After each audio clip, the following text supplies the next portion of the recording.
So I guess we're in Season 2 of Warhammer Underworlds Online, and surprisingly, we're leaving behind our stunty-legged friends, the Chosen Axes, and surprisingly, my favorite warband, Garrix Reavers. The announcement came out of nowhere from Steel Sky Productions, and it's left me wondering, was this a brilliant idea or a terrible mistake?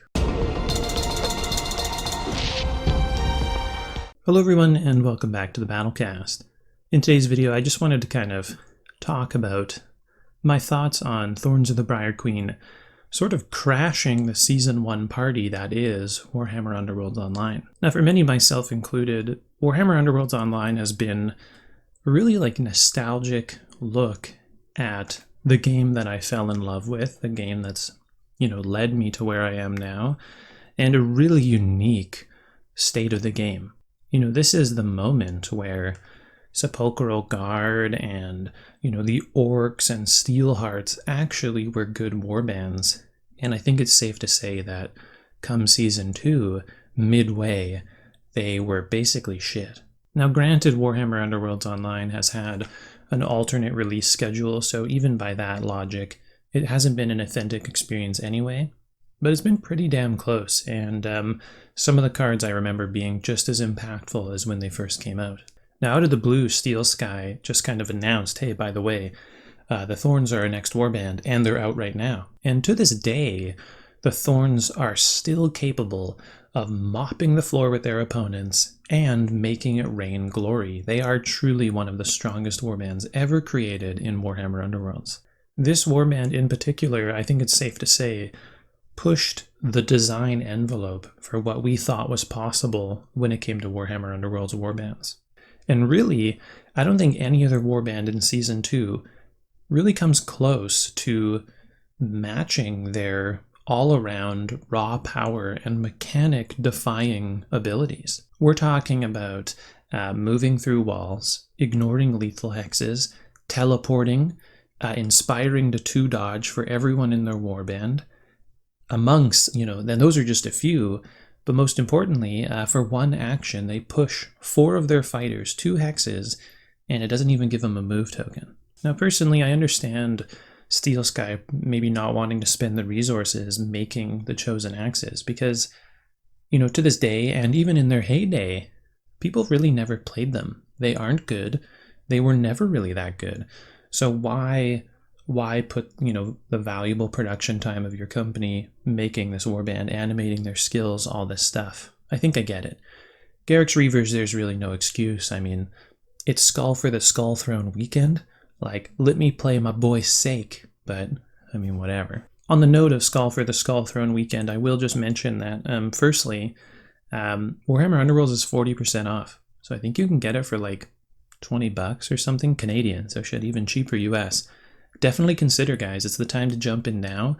The Thorns are here, so come on into the party sort of thing. And also, I'll just mention that, the Thorns come into the game at a reasonable $7.99 Canadian, and that's before they're discounted. They're discounted right now, so, it's actually cheaper than I thought. I thought they'd be $9.99 almost assuredly, so. Now, going back to the topic of spending resources poorly, i.e. not making the Chosen Axes, the release of the Thorns also does something kind of funny, which is it sort of overwrites one of their recent releases, which is the Sepulchral Guard. The two warbands play very similarly, and by many players who liked playing Sepulchral Guard very easily jumped to Thorns of the Briar Queen. I would actually say that, if the choice is between the two, I would never play Sepulchral Guard unless I felt like just, a glutton for punishment. So in that regard, they've sort of overwritten some of the work they've already done, so it's kind of a bummer for them. Now, the Thorns come into the game with all their faction cards, and this does mean they have magic. They have access to one of the coolest and most powerful spells of all time, Howling Vortex, which is a very controllable push every enemy fighter 1. And I think this is particularly devastating for 2 reasons. One, it's a weird spot, because you're kind of like, hey, no, none of you guys have magic, none of you guys have access to magic, counters to magic. Well, now we do. So that kind of sucks for every other warband. But in a time where there's no earthquake or great concussion, which were sort of at least we have something, There isn't. So the Spulchral Guard, or the Thorns of the Briar Queen at this time, are the only people who can push every enemy fighter at once. And in this stage of the game in Shadespire, there is nothing. There is no hand of cards that will get you back on 3 objectives. None. You've got 1 sidestep. You may have some faction-specific pushes. You may have the move objective 1 space, but that's it. It's not going to do 3, and that makes them so disruptive to any objective play, like our poor Skaven, defensive Steelhearts, whatever. Furthermore, the Briar Queen rolling 3 swords for 3 inspired at range 2 is an absolute unit when it comes to killing.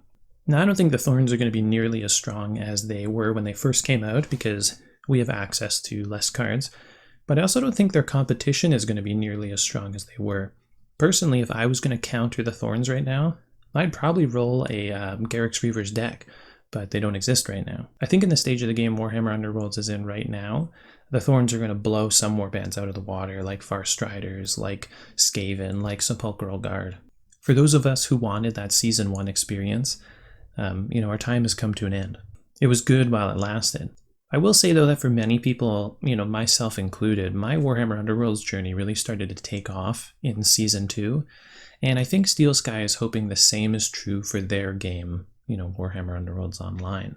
Sometimes I think we as players think that companies are just designing a game to be good and fun for us to play, and not that they're a company trying to make money. And I think for Steel Sky, both are true. They want people to get in this game, and I think releasing Thorns early is not saying screw you everyone. They're saying we want to drum up excitement. Without a player base, there isn't going to be a Warhammer Underworlds Online. So I think that the hype this is generating is good.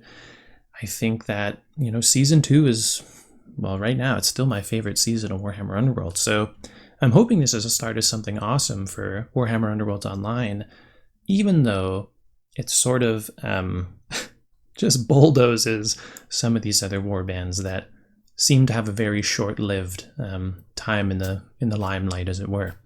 Let me know what you think. Do you play this game? Do you want to play this game? Or are you going to buy it now that it's on sale? And do you think this was a mistake? Are the Thorns too strong? Thanks so much for watching, and I'll see you next video. Thanks for watching. I hope you enjoyed the video. Please consider supporting the channel by liking this video or subscribing to the channel, and especially hitting that bell icon. Feel free to leave comments in the comments section below. I love talking with you guys. Until next video, I'll see you then. Thanks.